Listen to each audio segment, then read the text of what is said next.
The morning of our 10th anniversary, I woke up at 5:30 a.m., pressed my husband's suit, packed his lunch, and left a handwritten card on his nightstand.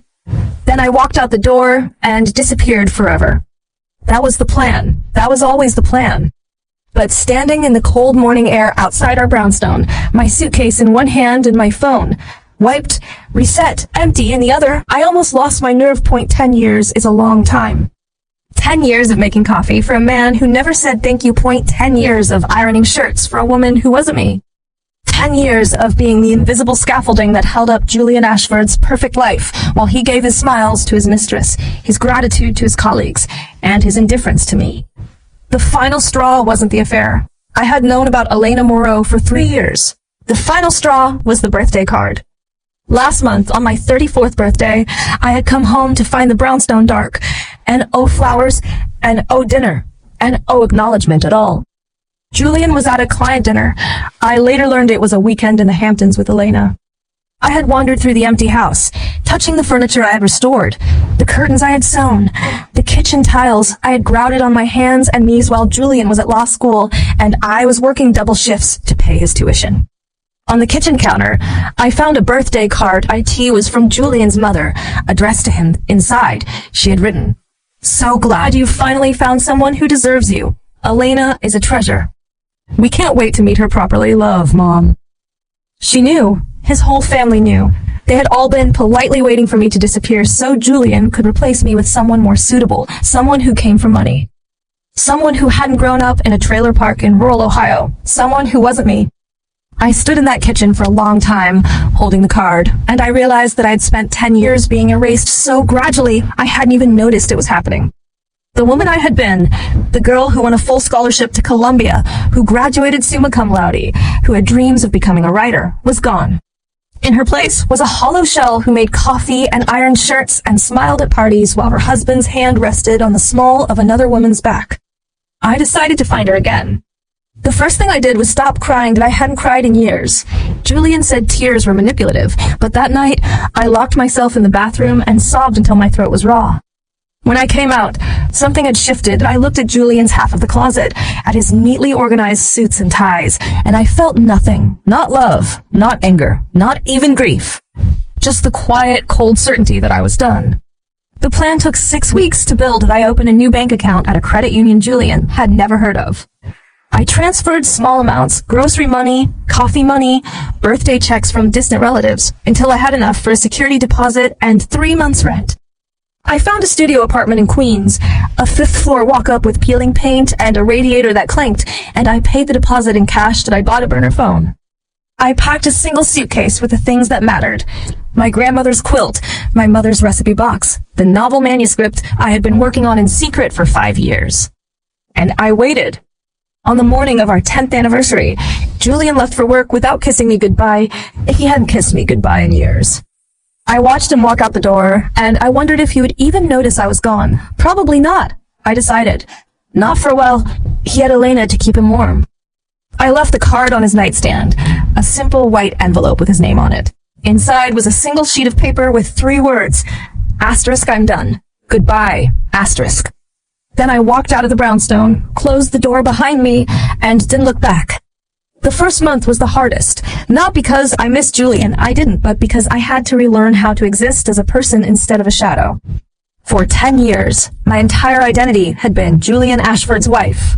I had no career, and oh network, and oh recent references, and my college degree was a decade old and gathering dust. I had spent the prime of my life making a man's coffee and ironing his shirts, and now I was a 34-year-old divorcee with no marketable skills and a studio apartment in Queens. Or so I thought.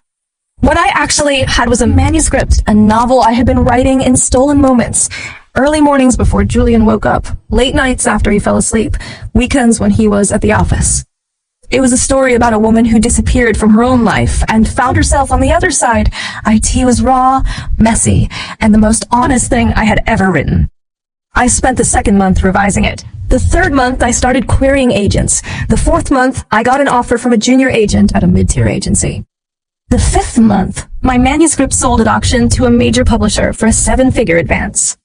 The book came out 18 months after I left Julian. That IT was called The Invisible Wife, and it debuted at #1 on the New York Times bestseller list. IT stayed there for 47 weeks.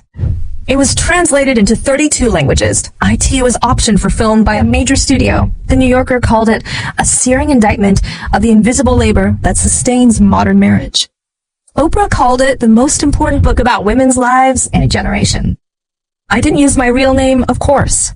I published under my maiden name, Alara Vance, the name I had given up when I married Julian Ashford, believing, as young women do, that love meant surrender.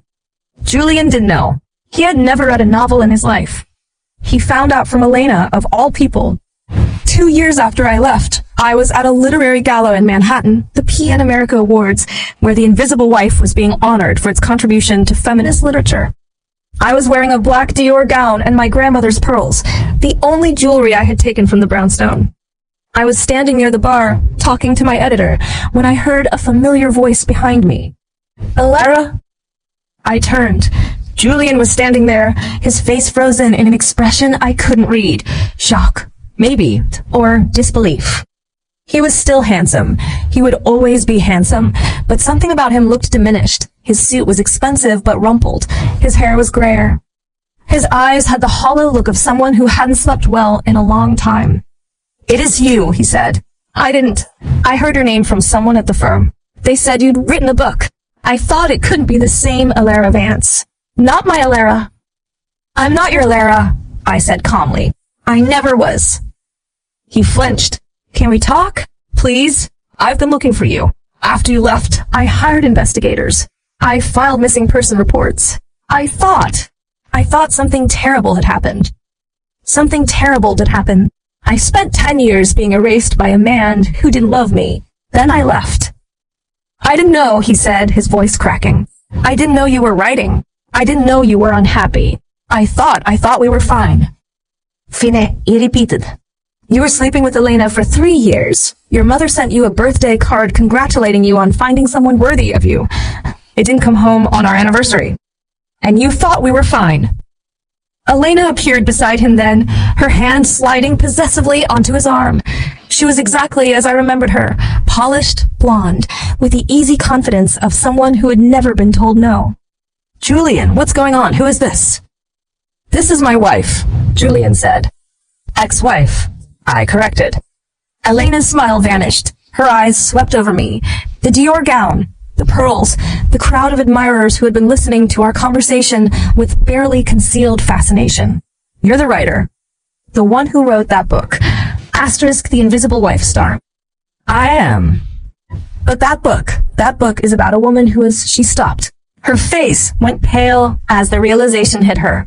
Oh my God. It's about you. It's about Julian. It's about a lot of women," I said. Julian was just one example. Julian was staring at me like he was seeing me for the first time. "I read your book," he said quietly. "Elena gave it to me. That I didn't know it was you. That I read the whole thing. And when I finished, he swallowed. I realized I didn't know you at all. 10 years, that I lived with you for 10 years, and I never once asked you what you were writing. I never once asked you what you wanted. I never once. Notice me," I finished. "I know. That was the point." A photographer appeared, asking for a photo. I turned away from Julian and Elena, smiling for the cameras, and when I looked back, they were gone. The movie adaptation of The Invisible Wife premiered 3 years after the book's release. It starred a 2-time Oscar winner and was directed by a woman who had read the novel in one sitting and called me at midnight to beg for the rights. The premiere was held at the Dolby Theater in Los Angeles, and I walked the red carpet in a custom Vera Wang gown, my agent on one arm and my editor on the other. Julian was not there, but he sent me a letter. It arrived at my publisher's office a week before the premiere, forwarded through channels. The handwriting on the envelope was his.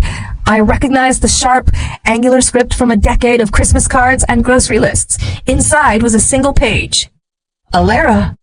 Asterisk, I don't know if you'll read this, that I don't deserve for you to read this, but I need you to know that I understand now. I understand what I did, that I understand what I took from you. And I understand that I can never give it back. Asterisk. Asterisk, Elena left me last year. She said I was emotionally unavailable. She was right that I've been emotionally unavailable my entire life.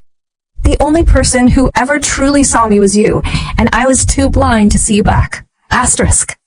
Asterisk, I've been in therapy. I've been trying to understand why I did what I did. The answer, I think, is that I was afraid. You were always so much smarter than me, so much more talented.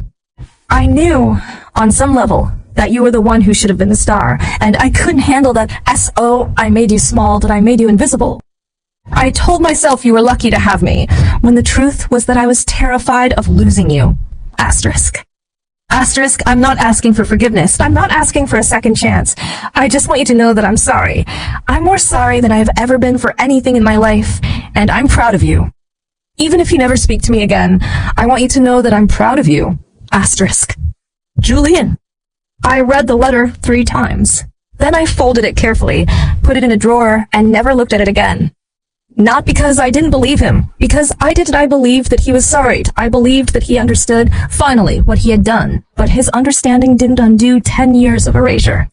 His apology didn't give me back the career I had sacrificed, or the children I had never had, or the woman I had buried so deep I almost forgot she existed. Some debts can't be repaid. Some wounds don't heal.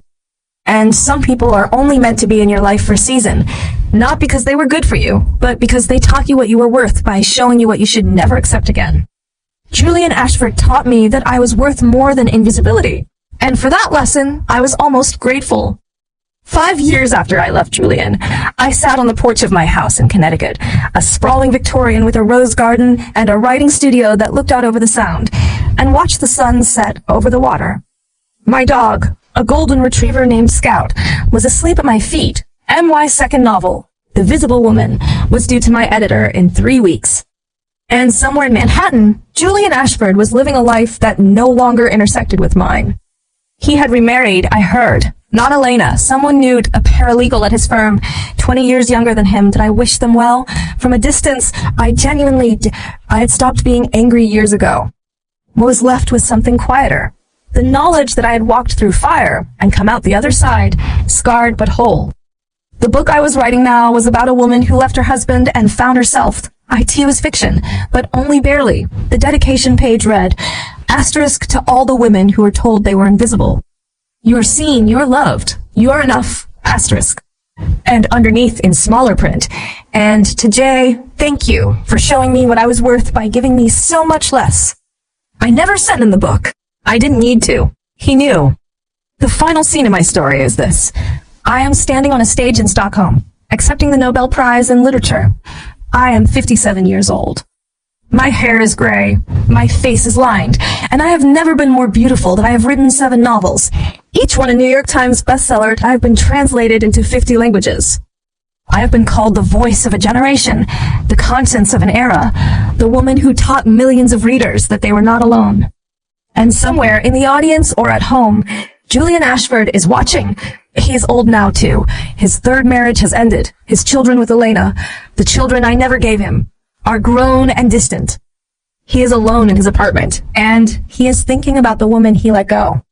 I do not think about him. I think about the girl in the trailer park in Ohio, the one who dreamed of being a writer, the one who fell in love with a charming law student and gave up everything for him. The one who spent 10 years in the shadows and found her way back into the light. I raise the Nobel medal and I say, this is for her. This is for all of them. The invisible women. The ones who made coffee and ironed shirts and smiled through their erasure. You are not invisible anymore. You are seen. You are loved. You are enough. And the world applauds.